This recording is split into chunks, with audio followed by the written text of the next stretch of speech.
ओम नमो भगवते वासुदेवाय नमः। आप सभी को मीनू भक्ति कथा चैनल में हार्दिक स्वागत है। भक्तों, आज का दिन शुभ और मंगलमय है क्योंकि हिंदू धर्म की मान्यताओं के अनुसार सप्ताह के सातों के दिन अलग अलग देवी देवताओं को समर्पित माने जाते हैं और उन्हीं के अनुसार उनकी पूजा अर्चना की जाती है।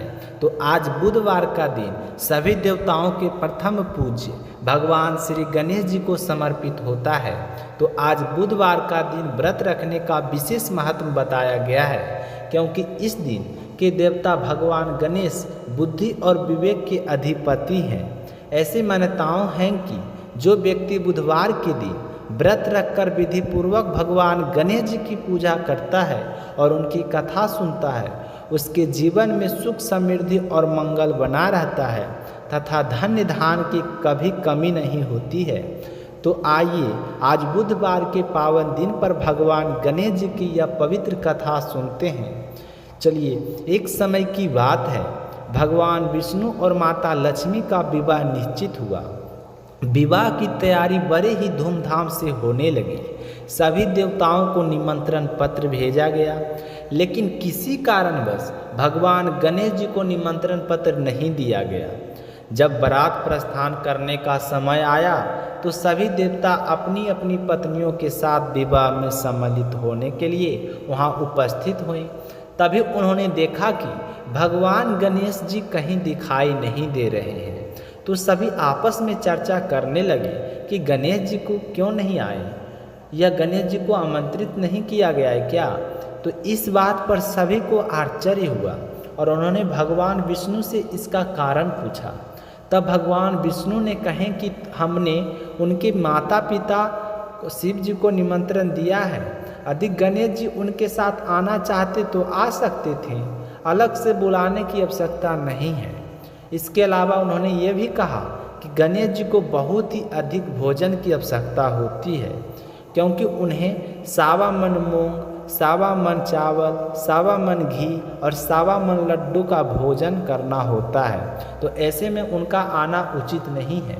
इसी बीच किसी ने सुझाव दिया कि यदि गणेश जी आ भी जाएं तो उन्हें द्वारपाल बनाकर बैठा दिया जाए क्योंकि वे मुझ पर चलते हैं और वे बारात से पीछे रह जाएंगे।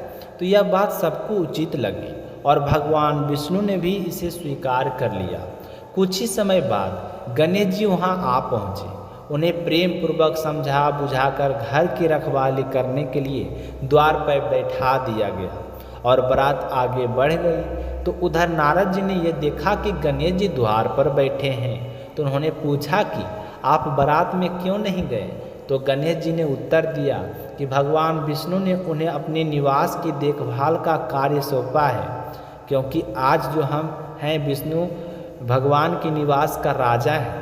तो नारद जी मुस्कुराते हुए बोले कि ऐसा भी हो सकता है गणेश जी, आपको केवल द्वारपाल बनाकर बैठाया गया हो।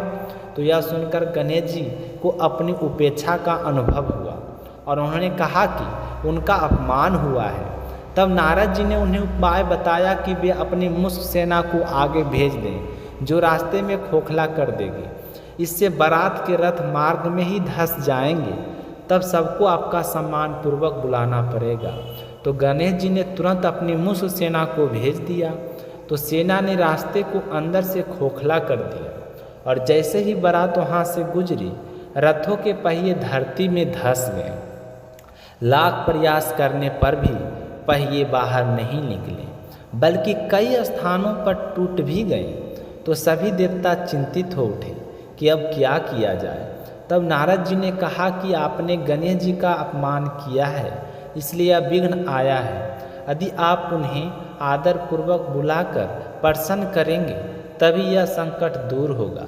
तब भगवान शिव ने अपने वाहन नंदी को भेजा और गणेश जी को आदर सहित बुलावाया।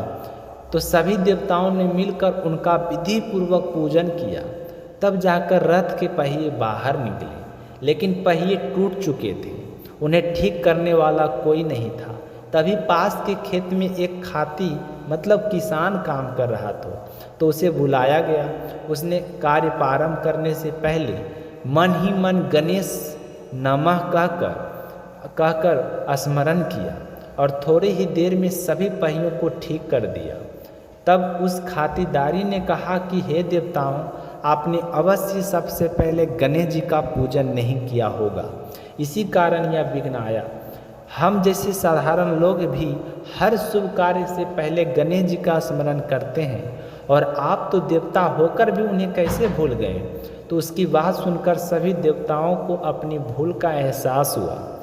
उन्होंने गणेश जी का जयकारा लगाया और पुनः बारात आगे बढ़ी। तो अंततः में भगवान विष्णु और माता लक्ष्मी का विवाह संपन्न हुआ और सभी देवता सकुशल अपने अपने स्थान को लौट गए। तो हे गणेश जी महाराज, जैसे आपने भगवान विष्णु का कार्य सिद्ध किया, वैसे सभी भक्तों को सिद्ध करना। जो भी आपकी कथा को सुन रहे हैं, उनकी हर मनोकामनाओं को पूर्ण करना। तो प्रेम से बोलिए गणेश भगवान की जय हो।